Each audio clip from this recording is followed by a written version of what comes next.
I'm Barry Tramel, and a week after liking all the road teams in the NFL playoffs, I'm back on the home team's bandwagon. Well, that worked out pretty well for you last week, so maybe it'll work out well again this week. From the Opopco Studios in Oklahoma City, you're watching the Press Row. I'm Jenni Carlson. Barry, the first game, Baltimore at Pittsburgh. The last time these two teams hooked up, I believe Ben Roethlisberger got his nose busted up. This should be a pretty good matchup on Saturday. Oh, what a great game. Baltimore-Pittsburgh this is old-fashioned football. This will be the 8th time in the last 3 years these teams have played. They're division rivals, frequent playoff rivals. They've become classic games. Most of the games decided by 3 points. I think the last 4 games have been decided by 3 points.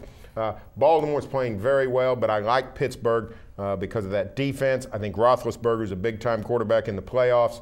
I think it's going to be a classic football game, but I like Pittsburgh by 3 points. Yeah, I like Pittsburgh in a close game too, but Baltimore played really well last week, went into a hostile environment in Kansas City. I thought they would be the better team. I thought they would win, but they really took care of Kansas City, which I think is a sign of how well they're playing. But boy, it's hard to ignore Troy Polamalu and that defense and just all the things that they do to cause havoc. I think it's going to be a heck of a game. Wouldn't be surprised to see, neither team with more than a touchdown or two. Really going to be a low-scoring game, I think. The other game on Saturday, Green Bay at Atlanta. Atlanta home field advantage for the first time in quite a while. This should be a fun game too. Well, it should be. This is really, in my mind, this is for the Super Bowl berth. I think the winner of this game goes to Arlington for the Super Bowl.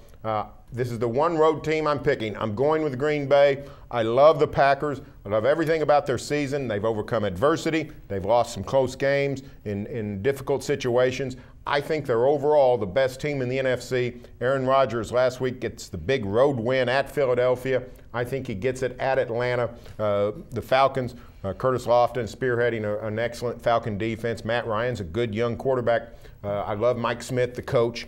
But I think Green Bay gets it done in Atlanta. I picked against him last week. I was wrong. I'm picking against him this week. I think I'm going to be right, though. I like Atlanta. Maybe I'm just really liking the idea of Curtis Lofton having a chance to play for a Super Bowl. Great guy, great ambassador for our state, and becoming a fantastic linebacker in the NFL in only his 3rd season. These guys 2 years ago were in the playoffs, but a bunch of young guys. Matt Ryan in his rookie season, Curtis Lofton in his rookie season. Now this team, they've seen that playoff experience. They were out of the playoffs a year ago. Now they're back in home field. They only lost once at home this year, and that was to the Saints in a fantastic game.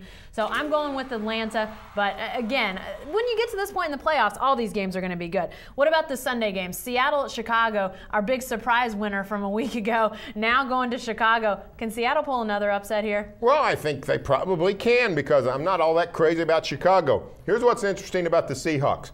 If the Seahawks, when the playoffs started, if they wanted to finish with a winning record, all they had to do was win the Super Bowl. At 7-9, they had to win 4 straight to finish with a winning record. Even going to the Super Bowl and losing would leave them at 10-10. I think it's a great story. Matt Hasselbeck is a nice quarterback. Pete Carroll's a fun coach, I think.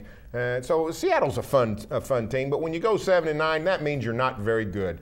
And Chicago, I'm not crazy about. I think they're a little bit of a fraud at 11-5. I think Green Bay's the superior team in the NFC North. So anybody could win this. Seattle has won at Soldier Field this season. They won 7 games. That was one of them.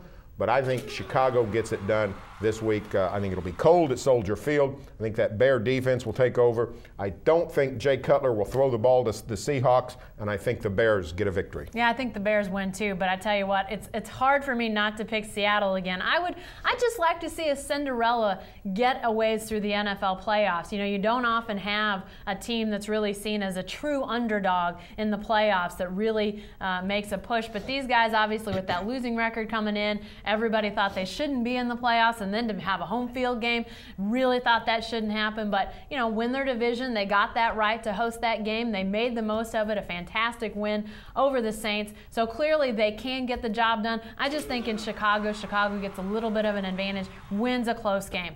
And lastly, Barry, the granddaddy of them all, the capper on the weekend. This has been the game that's been the talker all week. The guys going back and forth. The Jets at the Patriots. the war of words has already been worth watching. How's this game going to be? Well, this has become the NFL's most heated rivalry because of a lot of things going back 10 and 12 years. With Bill Belichick coming from the Jets and the Patriots, and it's been a 10, 12 year soap opera, and then you throw Rex Ryan into the mix, and you've got the NFL's funnest coach in Rex Ryan. Never know what he's going to do, never know what he's going to say, against the NFL's least fun coach, Bill Belichick. Always know what he's going to do, always know what he's going to say. Last time these teams met in Foxborough, a lot of ballyhoo. Patriots won it 45-3. I don't think it's going to be that one-sided, but I do think the Patriots dominate. I think there's going to be a lot of anticipation for this game, but I don't think it's going to live up to the hype.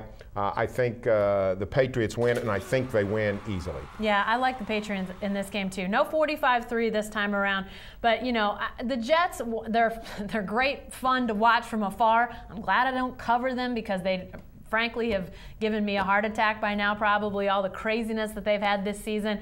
I thought the fact that they won a week ago was really a nice win for them, but I just don't see them going to New England and winning. An off week for Belichick and company, I just think is, it's a lot of time to prepare. It's a lot of time to get guys who may be a little banged up, healthy, feeling good. New England's a great playoff team whenever you've got Tom Brady, you've got Wes Welker, you've got a defense that, can get the job done. I think New England, fans are going to be going crazy. New England wins this one, but just reliving some of the fun that's already happened this week, this is going to be a fun game. And I can't imagine it lives up to the hype because the hype's been so big. Hey, stay with the best coverage team anywhere at newsok.com and every day in the Oklahoman.